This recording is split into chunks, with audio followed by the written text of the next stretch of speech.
बच्चे, आज हम लोग कुछ बायोलॉजी का VVA ऑब्जेक्टिव सब्जेक्टिव क्वेश्चन लेकर आए हैं। सब्जेक्टिव क्वेश्चन तो सबसे पहले बायोलॉजी का जो ज़्यादा नहीं प्रश्न है बच्चे, 5 प्रश्न हैं जो VVA है। एक बार जरूर इसको खाली समय है तो ध्यान में, ज़्यादा नहीं, 5 से 10 मिनट में ख़त्म करेंगे। तो सबसे पहले बच्चे चलेंगे पहला क्वेश्चन, और पहला क्वेश्चन आपकी स्क्रीन पर पहला क्वेश्चन है जो क्या कह रहा है इसे देखेंगे हम। सीधे हम लोग देखेंगे, क्वेश्चन कह रहा है कि हमारे जैसे बहुकोशिकीय जीवों में ऑक्सीजन की आवश्यकता पूरी करने में विसरण क्यों अपर्याप्त है। यहाँ तक प्रश्न है बच्चे। उसके बाद अब हम लोग के जवाब चलेंगे कि आंसर क्या बताता है इसे समझें। कहना चाहता है बच्चे कि हमारे जैसे बहुकोशिकीय जीवों में सभी कोशिकाएं अपने आस पास के पर्यावरण के सीधे संपर्क में नहीं रहती है, इसलिए साधारण विसरण बहुकोशिकीय जीवों में ऑक्सीजन की आवश्यकता पूरी करने में अपर्याप्त है। यानी कहने का मतलब है कि हम लोग के पूरी तरह से हम लोग के शरीर में रक्त जो होता है उसका मतलब रक्त को ऑक्सीजन ही ले जाता है, क्योंकि विसरण क्रिया हमारे शरीर में नहीं होता है और पर्यावरण के आधार से हमारे शरीर में जो ब्लड जो होता है वो अलग बनता है। तो इसी के लिए हमारे शरीर में रक्त को यानी ऑक्सीजन को पहुंचाता है रक्त जो पूरे शरीर में। तो क्वेश्चन जो है इस प्रकार है बच्चे। आगे बढ़ेंगे, दूसरा क्वेश्चन है,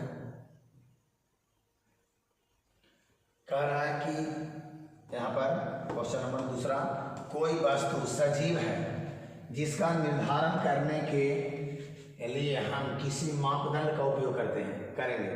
माने कोई भी वस्तु सजीव है, माने कोई भी वस्तु सजीव है इसका निर्धारण करने के लिए हम किस मापदंड का उपयोग करेंगे, माने कैसा मापदंड का इसको उपयोग करेंगे। तो याद रखें बच्चे, मापदंड तो सबसे पहले जानेंगे कि कोई भी वस्तु सजीव है जिसका निर्धारण करने के लिए हम सजीवों के लक्षण मापदंड का प्रयोग करेंगे। कोशिका सजीवों के लक्षण का मापदंड का प्रयोग करेंगे, क्योंकि सजीव का लक्षण जो भी होता है उसी का हम उपयोग करेंगे। और अर्थात हम देखेंगे कि उसमें गति हो रही है कि नहीं, उसमें वृद्धि हो रही है या नहीं, श्वसन क्रिया हो रही है या नहीं। तो ये सब देखना बहुत जरूरी है कि वृद्धि होना भी चाहिए, गति भी होना चाहिए, ये सब क्रिया उसमें होना चाहिए बच्चे। क्वेश्चन नंबर 3, क्वेश्चन नंबर 3 क्या कह रहा है बच्चे से देखेंगे।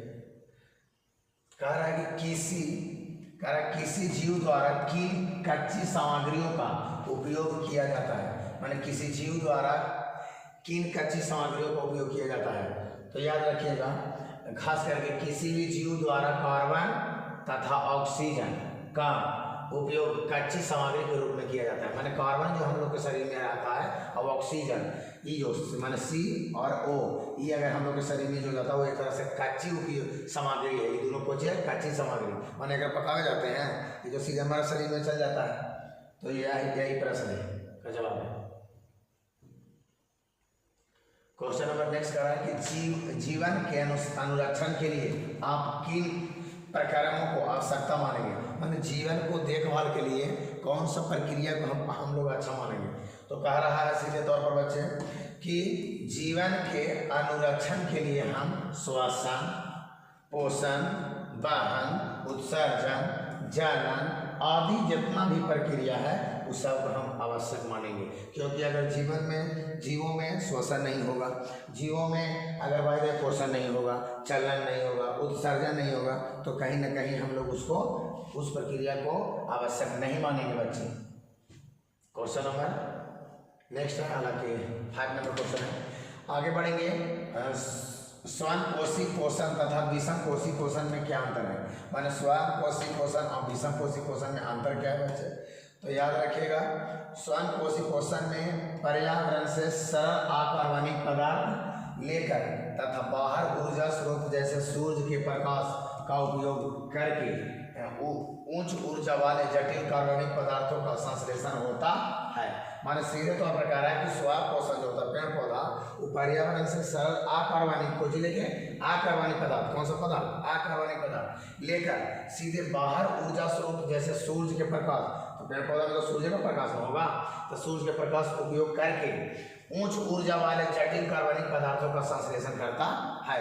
बल्कि वही जैसे सवाल है बच्चे कि बल्कि ओकरे में जबकि विषम पोषी कोची कह रहा था, विषम पोषी, तो विषम पोषण में दूसरे जीवों द्वारा तैयार किए गए जटिल पदार्थों का अंतर्ग्रहण होता है। मैंने दूसरा अगर जीव है जो ही अगर तैयार कर देगा भोजन तो उसी को अंतर ग्रहण करेंगे। क्या करेंगे? उसी को अंतर ग्रहण करेंगे। तो आपका क्वेश्चन 5 को समाप्त हो गया। अगर आप लोग इसको लाइक अगर करें, आप लोग एक के कर देते हैं तो फिर हम आएंगे दूसरे वीडियो लेकर।